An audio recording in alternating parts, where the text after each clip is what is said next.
जय श्री कृष्ण। नमस्कार। श्रीमद् भगवद गीता के अध्ययन की श्रृंखला में छठे अध्याय ध्यान योग आत्म संयम योग के आज के सत्र में सभी स्वाध्यायियों का स्वागत एवं अभिवादन ओमकार के नाद के साथ प्रार्थना करेंगे।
वक्रतुंड महाकाय सूर्यकोटि समप्रभ निर्विघ्नं कुरु मे देव सर्वकार्येषु सर्वदा। या कुन्देन्दु तुषारहार धवला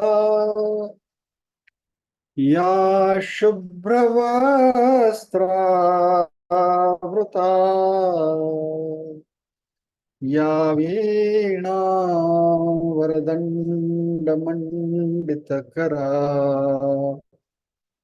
या श्वेतपद्मासना या ब्रह्माच्युतशङ्कर प्रभृतिभिर्देवैः सदा वन्दिता सा मां पातु सरस्वती भगवती निःशेषजाड्यापहा।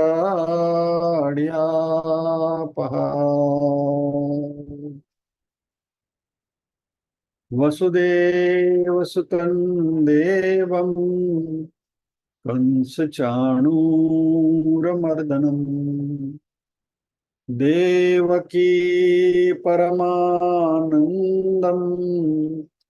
कृष्णं वन्दे जगद्गुरुम्।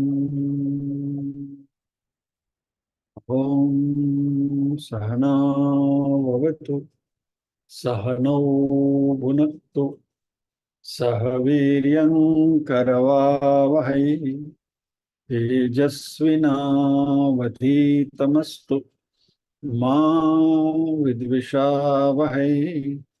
ॐ शान्ति शान्ति शान्तिः। यत्र योगेश्वर कृष्णो यत्र पार्थो धनुर्धरः तत्र श्रीर्विजयो भूतिर्ध्रुवा नीतिर्मतिर्मम।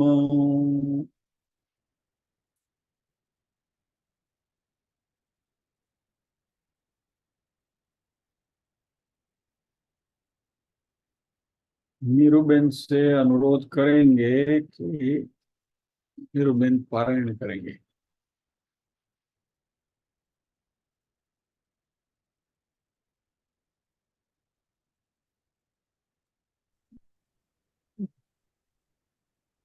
एक एक, मिनट। एक, 1 से 12वें श्लोक तक। ओम ओम श्री परमात्मने नमः। अथ षष्ठोऽध्यायः।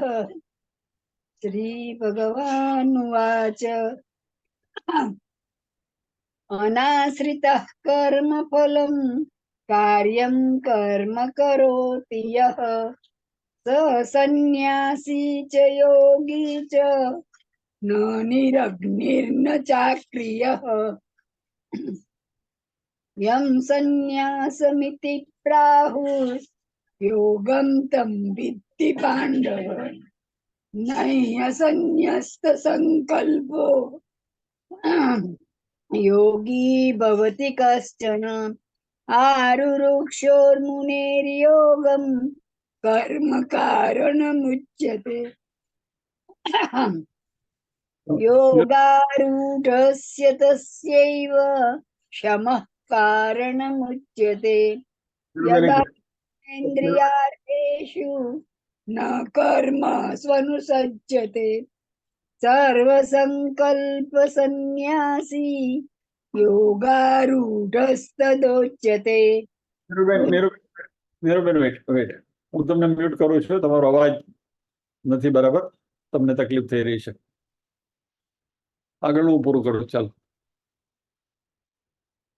ઉદ્ધરેદાત્મનાત્માનં નાત્માનમવસાદયેત આત્મૈવ હ્યાત્મનો બંધુરાત્મૈવ રિપુરાત્મનઃ બંધુરાત્માત્મનસ્તસ્ય येनात्मैवात्मना जितः अनात्मनस्तु शत्रुत्वे वर्तेतात्मैव शत्रुवत् जितात्मनः प्रशान्तस्य परमात्मा समाहितः शीतोष्ण सुख दुःखेषु तथा मानापमानयोः ज्ञान विज्ञान तृप्तात्मा कूटस्थो विजितेन्द्रियः युक्त इत्युच्यते योगी समलोष्टाश्मकाञ्चनः सुहृन्मित्रार्युदासीन मध्यस्थद्वेष्य बन्धुषु साधुष्वपि च पापेषु समबुद्धिर्विशिष्यते योगी युञ्जीत सतत मात्मानं रहसि स्थितः एकाकीयत चित्तात्मा निराशीर परिग्रहः शुचौ देशे प्रतिष्ठाप्य स्थिरमासनमात्मनः नात्युच्छ्रितं नातिनीचं चैलाजिनकुशोत्तरम् तत्रैकाग्रं मनः कृत्वा यत चित्तेन्द्रियक्रियः उपविश्यासने युञ्ज्यात् योगमात्मविशुद्धये। हमने यहाँ तक का अध्ययन किया है। अगला श्लोक आज हम लेंगे 13वां श्लोक।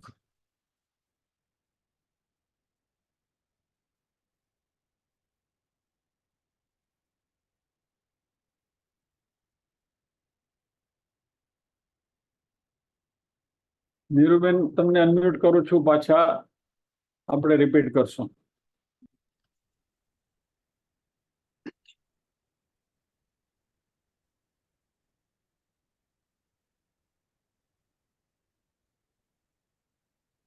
समं काय शिरोग्रीवं समं काय शिरोग्रीवं समं काय शिरोग्रीवं समं काय शिरोग्रीवं धारयन्नचलं स्थिरः धारयन्नचलं स्थिरः धारयन्नचलं स्थिरः धारयन्नचलं स्थिरः सम्प्रेक्ष्य नासिकाग्रं स्वं सम्प्रेक्ष्य नासिकाग्रं स्वं सम्प्रेक्ष्य नासिकाग्रं स्वं सम्प्रेक्ष्य नासिकाग्रं स्वं दिशश्चानवलोकयन् दिशश्चानवलोकयन्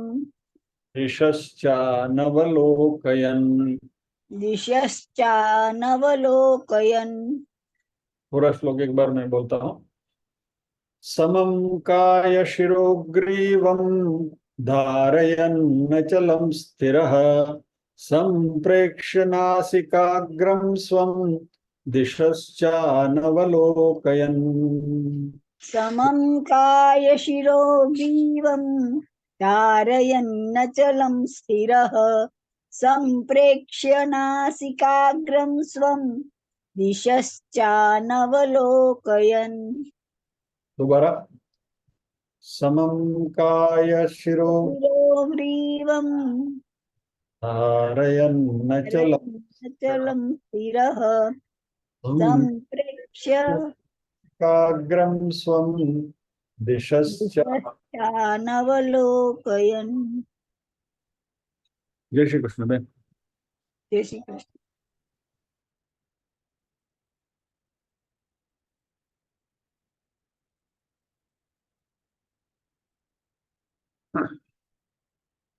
11वें और 12वें श्लोक में, एक minute, let us go back to.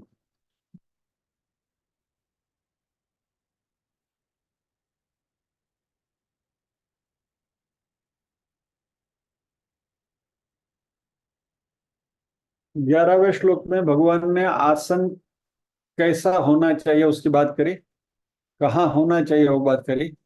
शुचौ देशे प्रतिष्ठाप्य स्थिरमासनमात्मना नात्युच्छितम नाति नाति नीचम चैलाजिन कुशोत्तरम। बराबर, इस प्रकार का आसन होना चाहिए। यहाँ इस प्रकार से आपको आसन को बिछाना है, और फिर आसन बिछा के क्या करना है तो उसका पर्पस बताया कि भाई आसन बिछाने का पर्पस क्या है। तो मन को एकाग्र करना है, इंद्रियों को वश में लाना है, और उस आसन पर बैठकर आत्म शुद्धि के लिए यानी कि अंतःकरण की शुद्धि के लिए योग में हमें अपने आप को जोड़ना है। बराबर, ये बात हुई थी। भाई 13वें श्लोक में भगवान कहते हैं, यानी 12वें श्लोक में भगवान ने पर्पस बताया कि आसन पर बैठने का उद्देश्य क्या है। 11वें श्लोक में भगवान ने आसन कैसा होना चाहिए वो बताया। 12वें श्लोक में उस आसन पर बैठने का उद्देश्य बताया। अभी भगवान कह रहे हैं कि उस आसन पर बैठ के आपको आपको करना क्या है। तो समम काय शिरोग्रीवम, समम यानी समान, स्ट्रेट। काय शिरो ग्रीवम, काया शिरा और ग्रीव।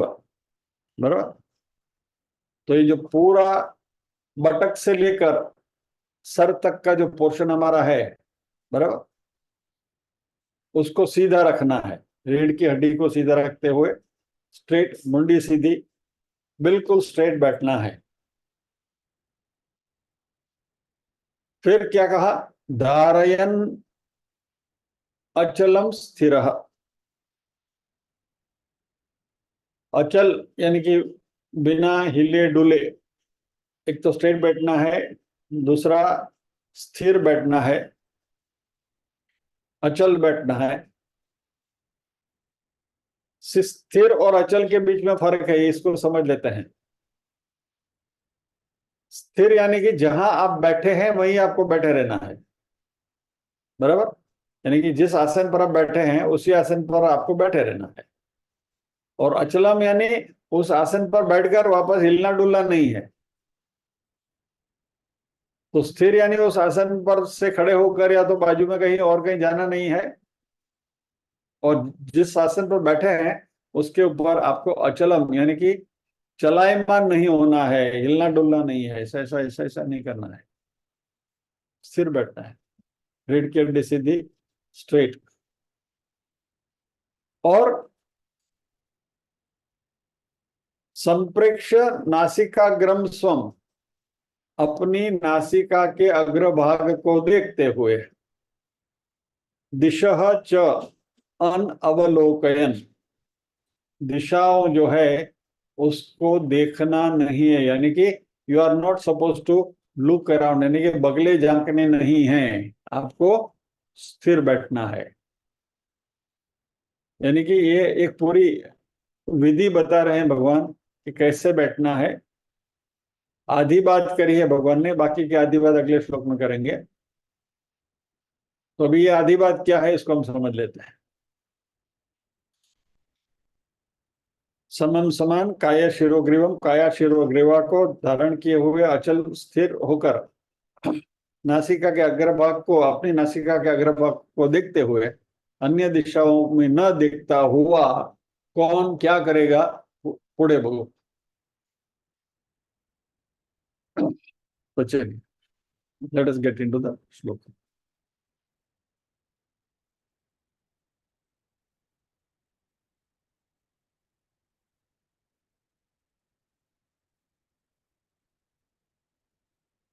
यह भगवान पोस्चर की बात कर रहे हैं, तुम्हें कैसे बैठना है. मेडिटेशन के लिए, ध्यान करने के लिए पालथी मारकर बैठना जमीन के ऊपर, वह आइडियल पोस्चर है. और वहां आपको किसी भी आसन में बैठना है. अभी समम काया शिरोग्रीवम, तो कमर से लेकर गले तक का भाग जो है, यहां से लेकर यहां तक का जो भाग है, उसको काय कहा गया, काया कहा गया. शिर ये मस्तिष्क का है, और ग्रीवा जो है ये बीच वाला पोर्शन है. तो ये काया, ये इतना पोर्शन ग्रीवा, और ऊपर का शिर. तो ध्यान करते समय ये सब सीधे रहने चाहिए 90 डिग्री पर. सीधे क्यों रखने हैं? क्योंकि पोस्चर आपका बिगड़ेगा तो आपका कंसंट्रेशन जाएगा, और कंसंट्रेशन जाएगा तो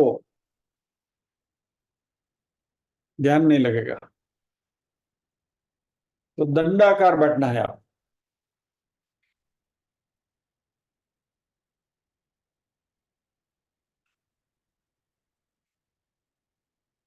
आसन कौन सा बैठना, उसकी बात भगवान यहां नहीं कर रहे हैं. भगवान इज नॉट स्पेसिफाइंग कि आपको कैसे बैठना है. जो भी आपको कंफर्टेबल लगे उस आसन में आसन लगाकर आपको बैठना है. यानी पद्मासन लगाकर ही बैठो, या तो ऐसा पर्टिकुलर आसन लगाकर बैठो, ऐसी कोई बात नहीं है. लेकिन भगवान कहते हैं कि बैठो, और इस तरीके से बैठो कि आप स्ट्रेट बैठो, रीढ़ की हड्डी सीधी होनी चाहिए.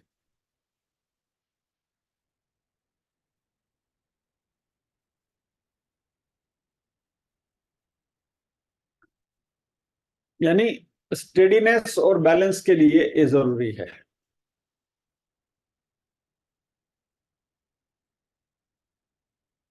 अभी ये सिचुएशन जो है ना, ये आइडियल है लेकिन कंपलसरी नहीं है. इस बात को समझे. कल जो हम विवेक विवेक की बात कर रहे थे ना, बस वही विवेक यहाँ भी लगाना है. ये जो श्लोक भगवान ने बताया है, इसमें कहाँ कहाँ विवेक का उपयोग करना है हम देखेंगे. तो सबसे पहली बात, तो आप यहाँ बैठे हैं, तो बैठने के लिए भगवान एक पर्टिकुलर पोस्चर को रेकमेंड करते हैं. लेकिन यदि किसी वजह से ये शक्य नहीं है तो क्या करोगे? क्योंकि मोस्ट ऑफ अस, हम सबकी ये सिचुएशन है कि हम जमीन पर पालथी मारकर बैठ नहीं पाते हैं.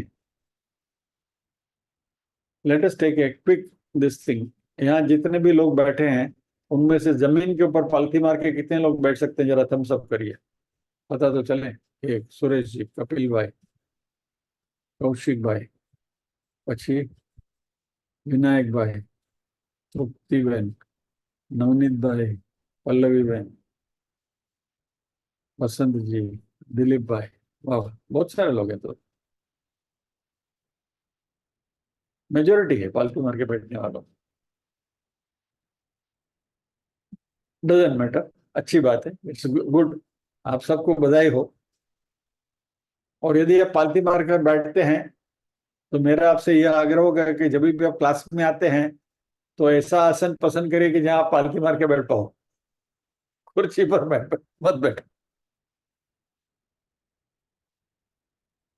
जैसे मैंने आपको बार बार कहा है कि मैं तो यहाँ बैठता हूँ पालती मार के, पद्मा से लगा करके बैठता हूँ, नहीं whatever। लेकिन यदि आप जमीन पर बैठ सकते हैं, पालती मार के बैठ सकते हैं तो अच्छी बात है। लेकिन शारीरिक कुछ क्षतियों की वजह से यदि ये शक्य नहीं है तो आप कुर्सी पर भी बैठिए। क्या पालती नहीं मार सकते? नहीं मार सकते, लेकिन स्थिर बैठना जरूरी है। शमम काय शिरोग्रीवम, स्ट्रेट बैठने की जरूरत है, अभी उसमें कंसेशन नहीं है।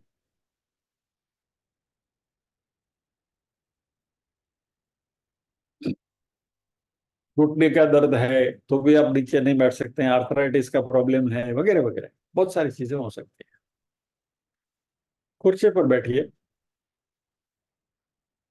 और आप कुर्सी पर भी नहीं बैठ सकते हैं और फिर भी आपको ध्यान करना है तो आप लेट जाइए, पूरा फ्लैट, बराबर, शवासन में लेट जाइए। लेकिन कंडीशन इज, यहां से इतना जो पोर्शन है हमारा वो सीधा होना चाहिए। फिर आप पालथी मार कर बैठो, कुर्सी पर बैठो, या तो लेट भी जाओ, क्या this portion has to be straight. समम काय शिरोग्रीवम।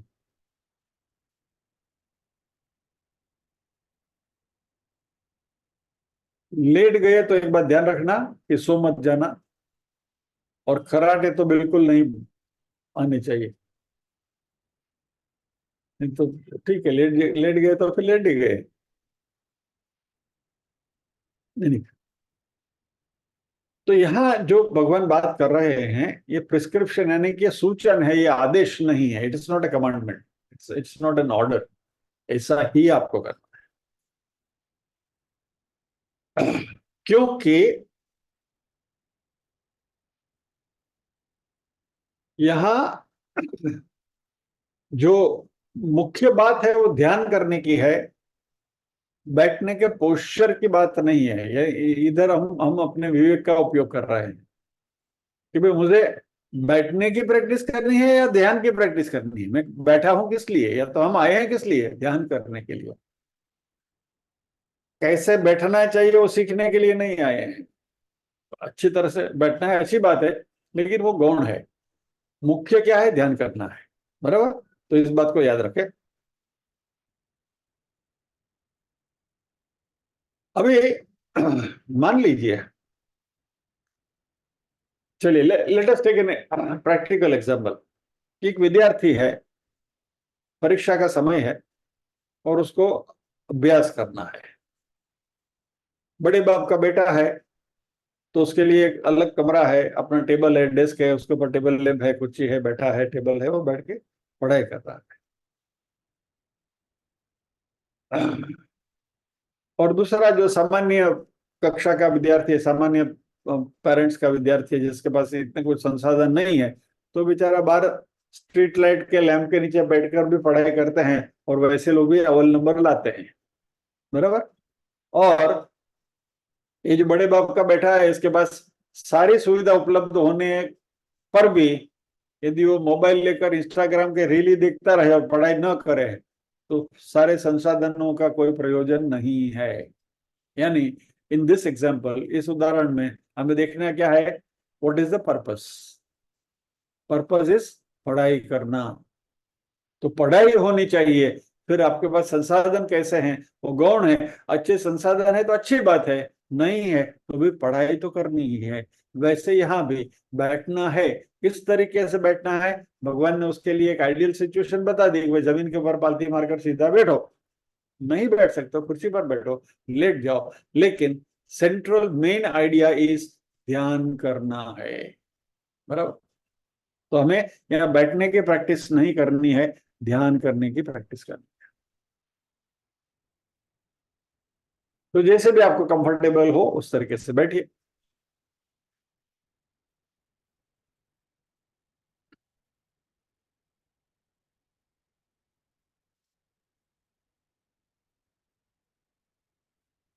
और ये 90 डिग्री पर होना जरूरी है, परपेंडिकुलर टू द ग्राउंड।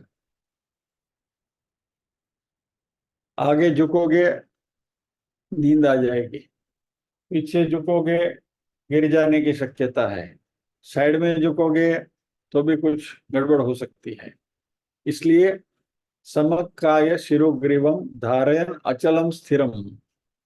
बराबर, अचल और स्थिर की बात करें भगवान।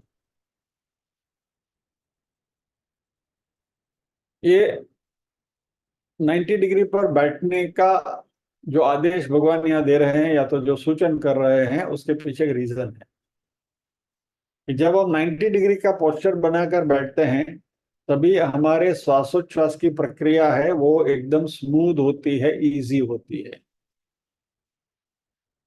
किसी भी पोस्चर में other than this your breathing is not as congenial और एज नॉर्मल और एज स्मूथ। और इसलिए जो संगीत के विद्यार्थी हैं, शास्त्रीय संगीत जो गाते हैं, उनके लिए भी ये नियम बनाया गया है कि आपको सीधा बैठना है 90 डिग्री। समकाय शिरोग्रीवम वहां भी एप्लीकेबल है, क्योंकि वहां भी श्वासोच्छ्वास को ही कंट्रोल करना है, ब्रीदिंग को ही कंट्रोल करना है, और गाना भी उच्छ्वास से ही गाना होता है। तो इसलिए ये स्मूथ रहे जितना भी, वो पोस्चर जरूरी है।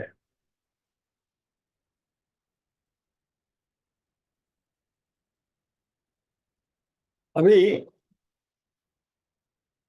मनुष्य ही एक ऐसा प्राणी है कि जो सीधा है।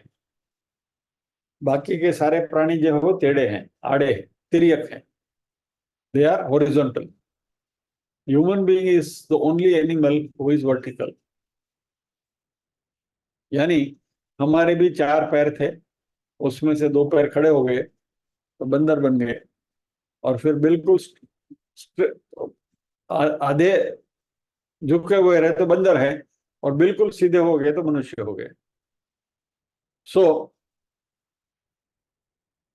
मंकी जो है वो धीरे धीरे सीधा होता गया, होमो इरेक्टस जिसको कहते हैं, तो मनुष्य बना। तो भी आपको बंदर रहना है या मनुष्य होकर जीना है, ये हमें तय करना है। तो सीधा बैठना है। लेकिन इसका एक हमें सीधा होने का डिसएडवांटेज तो मैं नहीं कहूंगा, लेकिन उसकी एक कीमत हमें चुकानी पड़ी है कि हमारी रीढ़ की जो हड्डी है, बैकबोन जो है, उसको पूरा वजन झेलना पड़ता है। और इसलिए लोगों को बैक प्रॉब्लम होते हैं, फिर वो L4 L3, ये नाटक वो नाटक, कमर का दर्द, फिर पट्टा बांधो, ये करो वो करो, वगैरह वगैरह सब कुछ चालू हो जाता है। All this is because of the wrong posture in which we are sitting. बैठने की हमारी जो पोस्चर है वो गलत होगी तो ये सारे प्रॉब्लम रीढ़ की हड्डी के हो सकते हैं। तो जो भी इससे अपने आप को बचाना चाहते हैं, उन सभी के लिए भगवत गीता से थोड़ा हटकर मेडिकल साइंस में जाकर ये करें तो हमेशा जब भी बैठते हैं तो सीधा 90 डिग्री पर बैठने की आदत डालिए।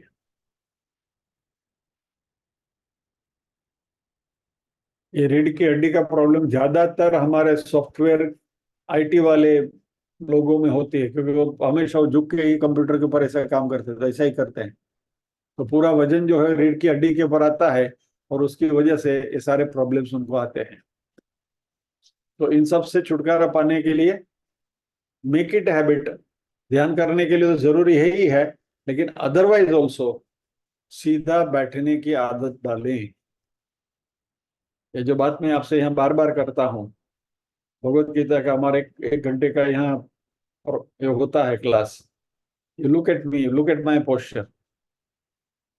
मैं हमेशा सीधा ही बैठे रहने की कोशिश, मेरे मेरे पीछे भी तकिया है, उसी मैं ऐसा भी बैठ सकता हूँ क्या? लेकिन इसको, ये टेम्पटेशन को अवॉइड करना जरूरी है। I always like to sit straight like this. हमारे क्लास में तो 1 घंटा मैं पद्मासन लगाकर सीधा ही बैठता हूँ। ये इट इज हेल्पफुल, इससे बहुत मदद मिलती है, कंसंट्रेशन बढ़ता है। ये मैं अपनी निजी अनुभव से बात कर रहा हूं। तो अभी ये जो नया साइंस विकसित हो रहा है एर्गोनॉमिक्स का, क्या कि बैठने के लिए कुर्सी कैसी चाहिए, वो कैसा ये करेगा वो करेगा। एनीवे छोड़िए सब बातों को। हमारा श्वासोच्छ्वास की जो गति है वो नियमित चले, अच्छी तरह से चले, बिना रुकावट चले, एफिशिएंटली चले, उसके लिए सीधा बैठना जरूरी है।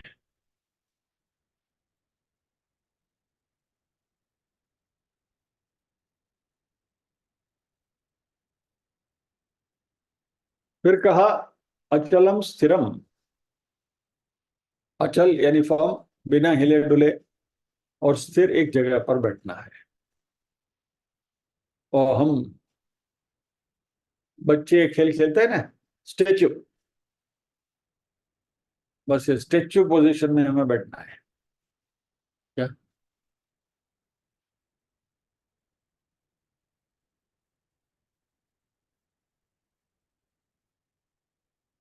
भगवान ने देश काल, शरीर की स्थिति, आसन, सब कुछ बताया। हमारे इंद्रियों को भी खींच लेने के लिए आगे के श्लोक में बताया था भगवान ने।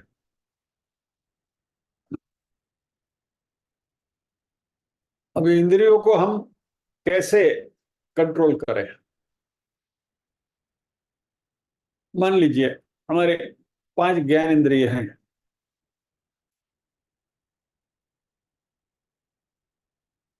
कान है मान लीजिए, तो कान में तो आप, जस्ट गिविंग एन एग्जाम्पल, करना नहीं है, खाली एक उदाहरण के तौर पर हम देखते हैं कि कान को आप प्लग कर लें, रुई डाल दें या तो कुछ ये कर लें। तो मान लीजिए कान को आपने प्लग कर दिया। नाक का क्या करोगे? बैठे हैं आप और घर में सुबह सुबह ब्रेकफास्ट बन रहा है अच्छा सा बढ़िया सा, अब सुगंध आएगी तो क्या करोगे? नाक को रोक लोगे?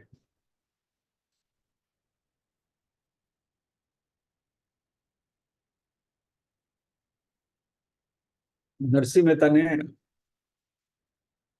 આપણે આપણા ધર્મ સંભાળવા કર્મનો મર્મ લેવો पिछाणी, बराबर एक सेंटेंस कहा है।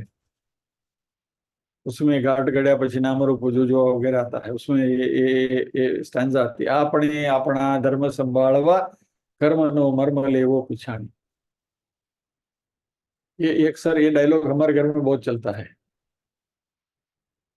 सुबह सुबह भगवान की जो पूजा होती है घर में, वो श्रीमती जी करती हैं, और उनका हाथ बटाने के लिए कभी कभी मैं रसोई में उनकी मदद करता हूँ। तो मैं जब भी तड़का लगाता हूँ तो कभी अच्छा तड़का लग गया तो उसकी सुगंध आती है। तो वहां पूजा में बैठे बैठे वो बोलती है, अरे वाह, अच्छा तड़का लगाया आपने, शू वघार करो। तो तभी मैं ये सेंटेंस बोलता हूँ, आपने अपना नाक संभाळवा वघारनो मर्म लेवो पिछाणी। कहने का तात्पर्य है, आपने अपना नाक संभाळवा, ध्यान करते वक्त इंद्रियों को अपने वश में करना है। यानी तभी किसी भी प्रकार की अच्छी अरोमा भी आ गई तो उसमें मन जाना नहीं चाहिए। कहने का तात्पर्य ये है, विड्रॉइंग द सेंस ऑर्गन्स। अभी आप एक एक इंद्रियों में से कंट्रोल करने जाओगे, पागल हो जाओ। तो करना क्या है, सारी इंद्रियों को कंट्रोल कौन करता है? मन, बराबर। तो यदि मन को कंट्रोल में कर दिया और मन को, वो जो गाड़ी में जो क्लच होता है ना, तो आपने क्लच एंगेज किया तो गाड़ी आगे चलती है, न्यूट्रल में गाड़ी डाल दी तो क्लच एंगेज नहीं होता है, तो गाड़ी अपनी जगह पर खड़ी होती है। तो मन का इंद्रियों के साथ का जो क्लच है इंद्रियों को चलाने का, वो क्लच को डिसएंगेज कर लो, न्यूट्रल में डाल दो, तो इंद्रिया और मन के बीच के जो संबंध है वो छूट जाएगा। और यह करना है सेंस ऑर्गन्स। और इनमें से भगवान ने खास एक पर्टिकुलर इंद्रियों का एक इंद्रिय का जिक्र किया है, और वो है दिशस्य अनअवलोकयन। दिशाओं में इधर उधर देखना नहीं है, यानी कि आंखों के ऊपर कंट्रोल करना है, इधर उधर देखना नहीं। क्योंकि जब भी मन विक्षुब्ध होता है, when the mind is restless, आपकी आंखें इधर उधर भटकती रहेगी। और शरीर शास्त्रियों का कहना है कि यदि आप टेंस है या तो विक्षुब्ध हैं, डिस्टर्ब्ड है, आप आंखें बंद करके भी बैठो ना, तो आंख की पुतलियां आंख के अंदर इधर उधर घूमती रहती है। कोई व्यक्ति आंखें बंद करके बैठा है, आप उसके ऊपर जरा देखना, keep an I on that person. उसकी आंख की पुतली अंदर घूमती, आपको उसके पता चलेगा। तो आंखें जो है वो स्थिर नहीं रहती हैं क्या। और इसलिए भगवान ने यहाँ दिशस्य अनवलोकयन, दिशाओं में कहीं आपको इधर उधर बगले झांकना नहीं है।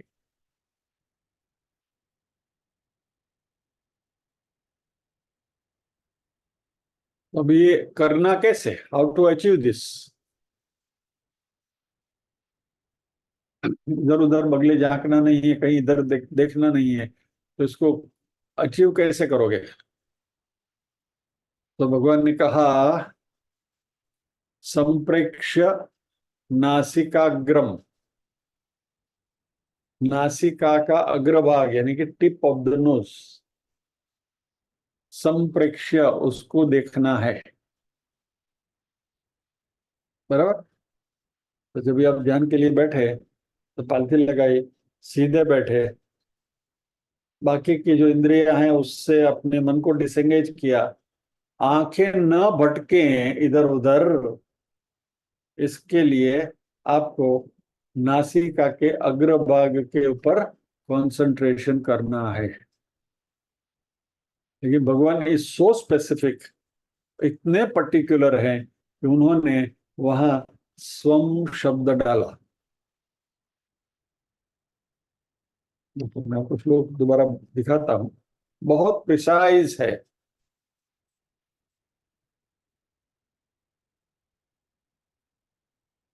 क्या कहा भगवान ने, समम काय शिरोग्रीवम धारयन अचलम स्थिर संप्रेक्ष्य नासिकाग्रम स्वम दिशश्च अवलोकयन। तो नासिका के अग्रभाग को देखते हुए ध्यान करना है, लेकिन किसकी नासिका। आपके सामने, आपके साथ कोई व्यक्ति बैठा है तो उसका नाक देखना है क्या, नहीं, अपने नाक के अग्रभाग को, स्वम नासिकाग्रम स्वम, अपने नाक की जो टिप है, अग्रभाग है, उसको देखते हुए बैठना है।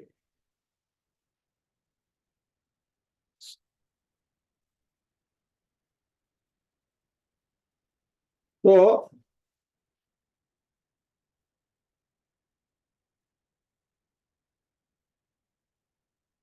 अब इसका भी एक प्रयोजन है।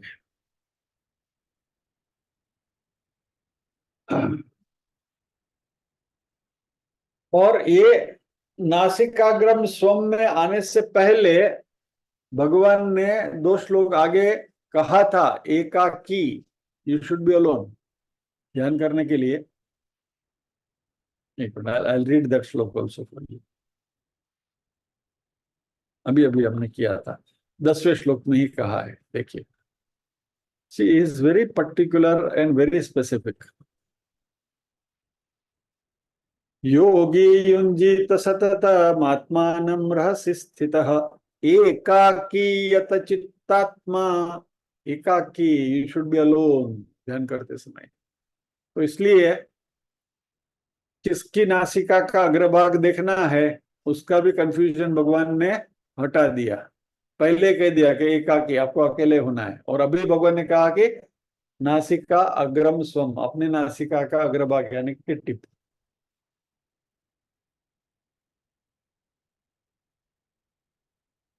उसके ऊपर आपको कंसंट्रेट करना है।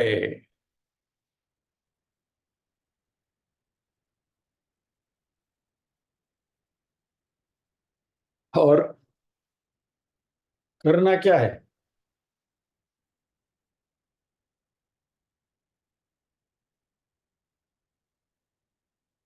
नासिका के अग्रभाग के ऊपर ध्यान करना है। ध्यान करने बैठे तो ये टिप को देखना है? नहीं, ये तो प्रोसीजर है। ध्यान तो आपको उसका करना है जिसका आप निर्णय करके बैठे हैं कि भाई मेरे इष्ट देव के स्वरूप के ऊपर ध्यान करना है, या तो कोई भी ऑब्जेक्ट आपके मन में है उस ऑब्जेक्ट के ऊपर ध्यान करना है, क्योंकि सभी ध्यान है। बराबर। यानी ओंकार है, भगवान का स्वरूप है, या तो जैसे हमने पहले भी बात करी थी कि आपको पर्टिकुलर किसी विषय के ऊपर कंसंट्रेशन करना है, इवन भौतिक किसी बात के ऊपर आपको कंसंट्रेशन करना है, ठीक है, वो सब्जेक्ट आपने मन में रख लिया और उसके ऊपर आप ध्यान कर रहे हैं। बराबर। मुझे, मैं संगीत का विद्यार्थी हूँ, मुझे मेरे सुर पक्के करने हैं, मेडिटेशन करने बैठूं तो मन में वो सारे गमा पदा सा चलता रहेगा, तो ध्यान उसके ऊपर करो, बस बात खत्म हो गई। मेडिटेशन इस तरीके से भी हो सकता है। वॉट एवर इट इज, जो भी विषय आपके मन में है उसके ऊपर हम ध्यान करें। और ये ध्यान करने की ये जो प्रक्रिया है उसमें आपको नासिका के अग्रभाग के ऊपर देखना है।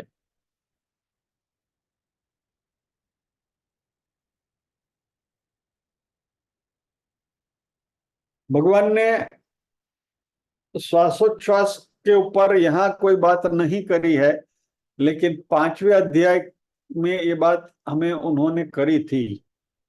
इसको जरा रिवाइज कर लेते हैं।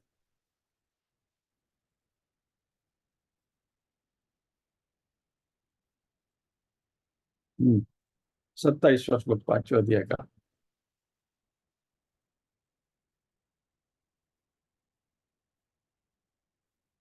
स्पर्शान कृत्वा बहिर्बाह्यांस चक्षुश्चैवान्तरे भ्रुवौ प्राणापानौ समौ कृत्वा नासाभ्यंतरचारिणौ।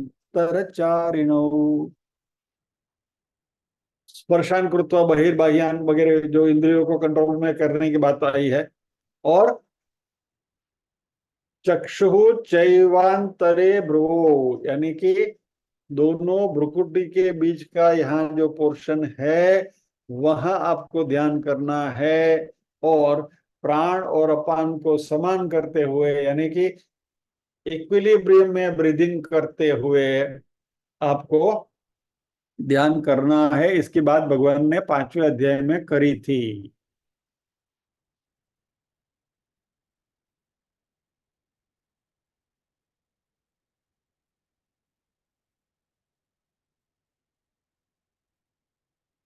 अभी आएगा मजा। 5वें अध्याय में भगवान ने कहा कि दोनों भ्रुकुटी के बीच का जो आज्ञा चक्र है वहां ध्यान करो। यहाँ भगवान कहते हैं कि नासिका के अग्रभाग के ऊपर ध्यान रखो, यानी कॉन्सेंट्रेट, यानी कि कीप योर विजन देयर।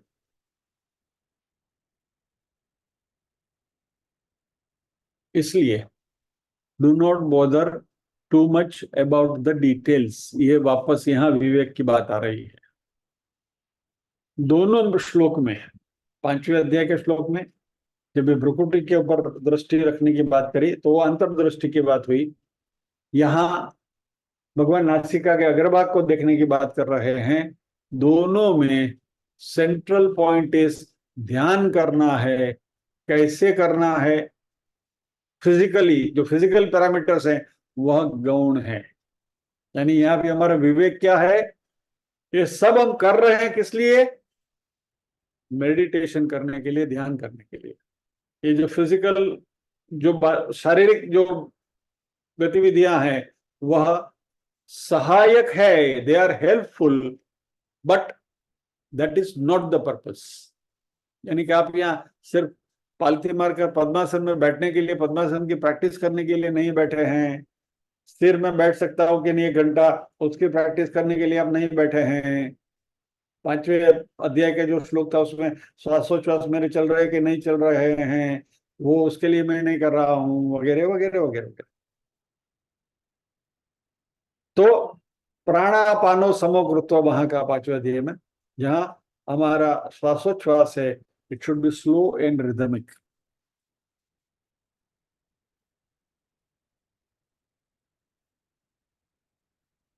और इस प्रक्रिया जो है उसको प्राण वीक्षणम कहते हैं।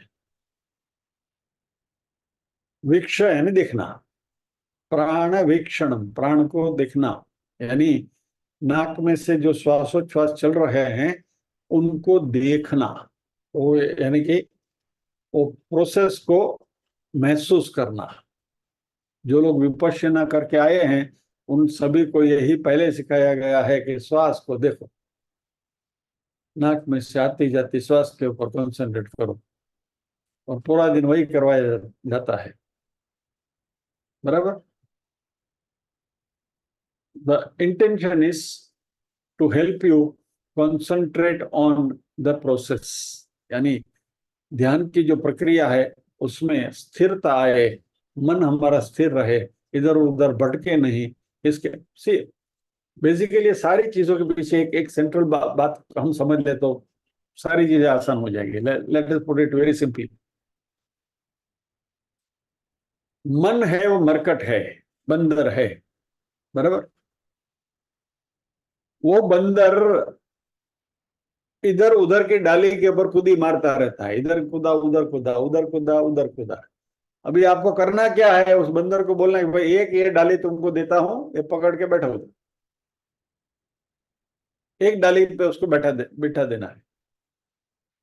अभी हाउ यू डू इट, भगवान आपको यहाँ विविध प्रकार के सूचन दे रहे हैं। बराबर। 5वें अध्याय में बोला वे 2 भ्रुकुटी के बीच में आज्ञा चक्र के ऊपर ध्यान करो, यहाँ कह रहे कि नाक के टिप के ऊपर ध्यान करो। फिर वहां बोला ये प्राणापानो समो कृत्वा, यानी कि जो आपका श्वासोच्छ्वास जो नाक में से चल रहा है नोस्ट्रिल में से, उसके ऊपर आप ध्यान करो। Ultimately the intention behind all this is concentration. हमें एकाग्र होना है। तो प्राण विक्षेपणम,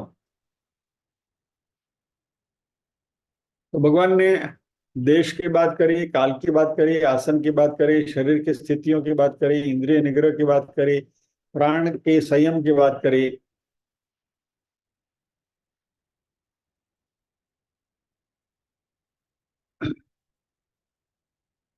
ये सारी बातें ध्यान करने के लिए सहायक है और महद अंश से जरूरी भी है। जितना उसका हम उपयोग कर सके या तो प्रयोग कर सके हमारे लिए अच्छा है। 100% मार्क इसमें भी जरूरी नहीं है।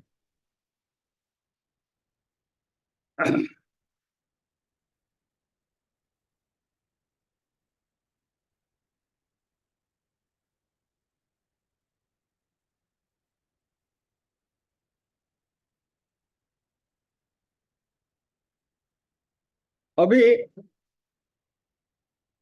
ये बात हमने देखी है कि हमारी जो सुषुप्त वासनाएं हैं सबकॉन्शियस माइंड में, कल ही हम बात कर रहे थे ना विक्षेप की, मल और विक्षेप, यही यहाँ वही बात आ रही है कि हमारी जो वासनाएं हैं वो अहंकार और ममकार को निर्माण करती है। कल हमारे एक साथी ने अटेंशन हमारा ड्रॉ किया था कि राग द्वेष हमारे मन में आते हैं क्या। अभी इस बात को जरा समझ लीजिए, थोड़ा मांडुक्य उपनिषद में जाते हैं।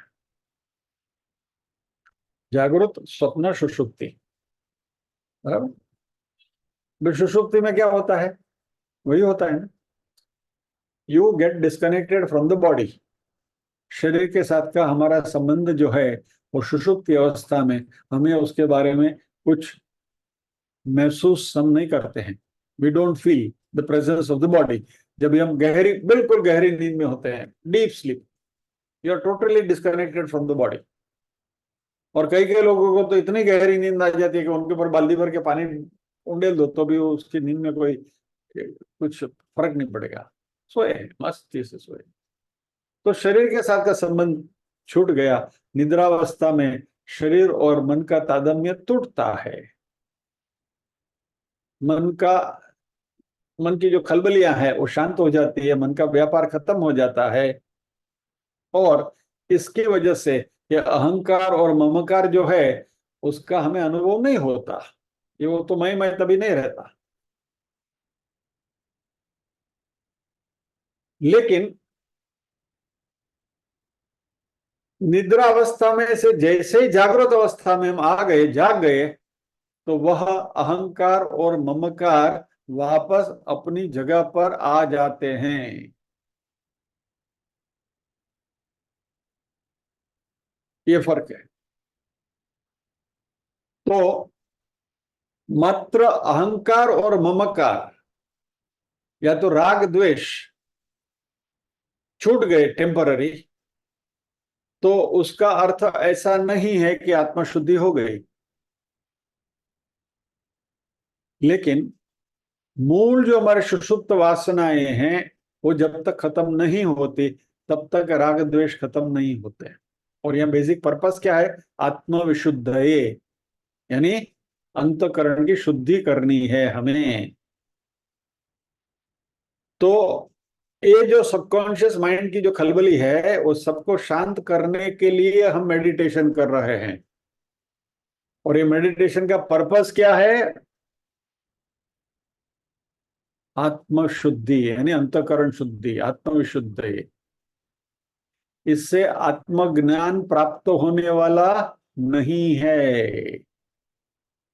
अहम ब्रह्मास्मि की अनुभूति ध्यान करने से होने वाली नहीं है। लेकिन ध्यान करना इसलिए जरूरी है कि अंतकरण की शुद्धि हो, अंतकरण में जो मलिनता है, राग द्वेष है, सबका निराश हो जाए, सब निकल जाए, अंतकरण शुद्ध हो जाए। तो अहम ब्रह्मास्मि अपने आप को शुद्ध मन में, यानी कि बिल्कुल अच्छी तरह से पहुंचे हुए आईने की तरह उसमें प्रतिबिंब होगा और वो प्रतिबिंब क्लियर होगा।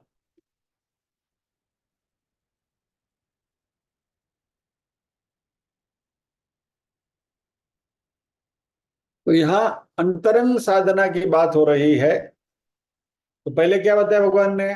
एकाकी, जनसंपर्क का त्याग करो, एकांत में रहो। और फिर क्या बताया? अच्छी पवित्र जगह पर बैठो, वहां आसन लगाओ। और फिर इंद्रियों के ऊपर संयम करो। इंद्रियों के, अपने अपने इंद्रियों के जो व्यापार हैं या तो इंद्रियों का जो अपना अपना कार्य क्षेत्र है, वहां से उनको धीरे धीरे खींच लो। और इंद्रियों को खींचने के लिए इंद्रियों के ऊपर जो कंट्रोल करता है वो मन के ऊपर संयम करोगे तो इंद्रियां अपने आप काबू में आ जाएंगी। और बाहर का विषयों का चिंतन हम नहीं कर पाएंगे या तो नहीं करेंगे। और बाहर के जो विषय हैं वो उनकी जो भी सिग्नल्स जो हैं, उनके जो संवेदनाएं हैं, वो संवेदना के प्रति हम बिल्कुल इनडिफरेंट हो जाएंगे, अलिप्त हो जाएंगे।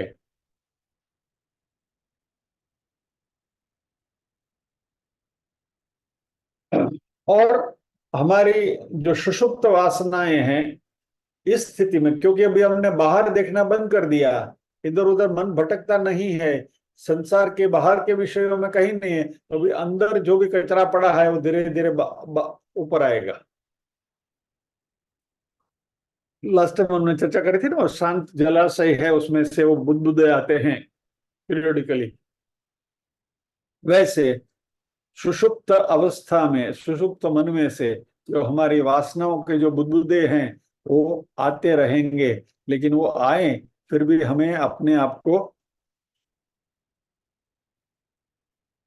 संभाल लेना है ध्यान करते समय। यानी कि ये जो सारी प्रोसीजर बताई गई हैं, ये सारी they are helpful to us in controlling our thoughts, यानी हमारे विचारों के ऊपर, हमारे मन के ऊपर हमारा पूरा पूरा काबू मिले, और इस स्थिति में हम मन को विशुद्ध कर सके, निर्मल कर सके, अंतःकरण को शुद्ध कर सके, तो फिर ध्यान होगा और आसानी से होगा।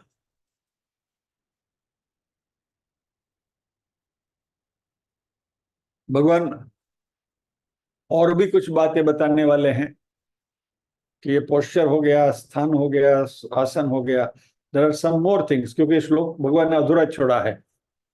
इफ यू रीड दिस श्लोक प्रॉपरली, तो समम काय शिरोग्रीवम धारयन् अचलम स्थिर संप्रेक्ष्य नासिकाग्रम सम दिशस्यानवलोकयन्, यानी अपनी काया और को सीधा रखते हुए, 90 डिग्री में रीढ़ की हड्डी को सीधी रखते हुए अचल रहना है, स्थिर बैठना है, नासिका के अग्रभाग को देखते हुए, इधर उधर बगले नहीं झांकते हुए, पुढे काय पुढच्या शुक्रवारी। भगवान ने आधा छोड़ा है श्लोक, तो उसको पूरा करेंगे अगले शुक्रवार को। समय भी बता रहा है कि हमें अभी विराम लेना होगा, तो प्रार्थना करेंगे।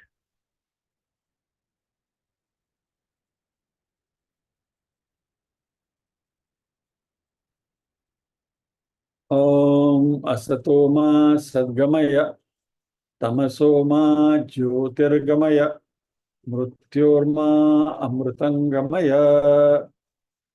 सर्वेषां स्वस्तिर्भवतु, सर्वेषां शान्तिर्भवतु, सर्वेषां मंगलं भवतु, सर्वेषां पूर्णं भवतु।